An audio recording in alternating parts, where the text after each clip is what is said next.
Елордалық филармония артистері балаларды қорғау күніне орайластырылған онлайн концерт өткізді. Шарада тәжірибелі өнерпаздармен қатар жас музыканттар да өнер көрсетті.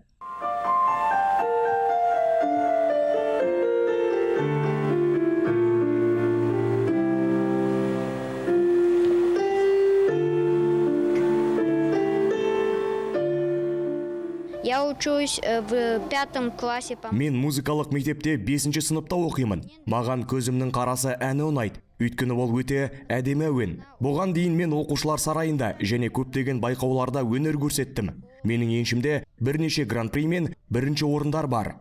Қорқыт этно-фольклорлық ансамблімен бірге сахнаға Әл-Фараби атындағы оқушылар сарайының тәрбиеленушілері де шықты. Жас артистер жетіген, флейта және сыбызғы сынды аспаптарда ойнау шеберліктерін паш етті.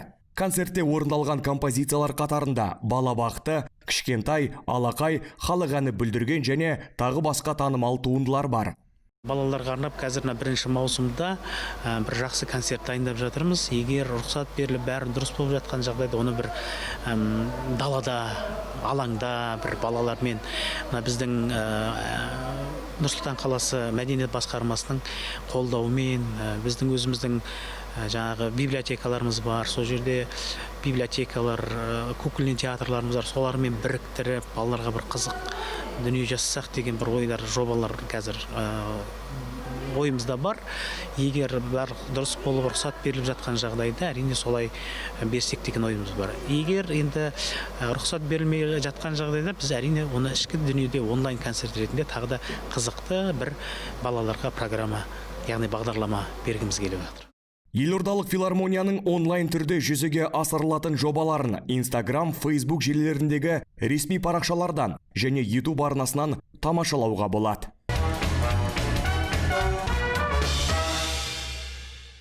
Музейлердің біз үйренген жұмыс ретінің өзгеруіне қарамастан, өнерсүйер қауымды қуантар қыруар жұмыстар әлі де атқарылып жатыр. Әбілхан Қастеев атындағы мемлекеттік өнер мұражайы келушілерді өз қабырғасында қабылдай алмаса да, жаңа виртуалды көрмелерді өткізуге тырысады. Таяуда ғана ел назарына суретші Еділ Нүсіповтың жеке экспозициясы ұсынылған болатын.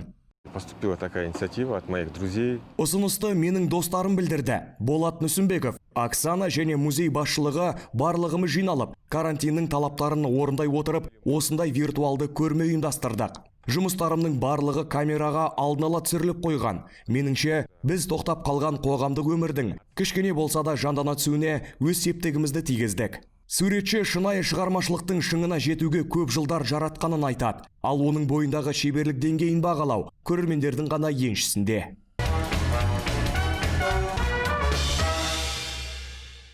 Елордалық Қуыршақ театры кішкентай көрермендерін оқшалану жағдайында да қуантып жатыр. Артистер күн сайын әлеуметтік желілерде қызықты қойылымдық бағдарламалар ұсынып келеді. Оның ішінде түрлі тақырыптарды қамтыған шеберлік сағаттары да бар. Актерлер балаларды сахналық қимыл қозғалыстарға, пластика мен қуыршақты ойнату әдістеріне үйретеді. Ал суретшілер сәндік қолданбалы өнер түрінің түрлі құпияларымен бөліседі.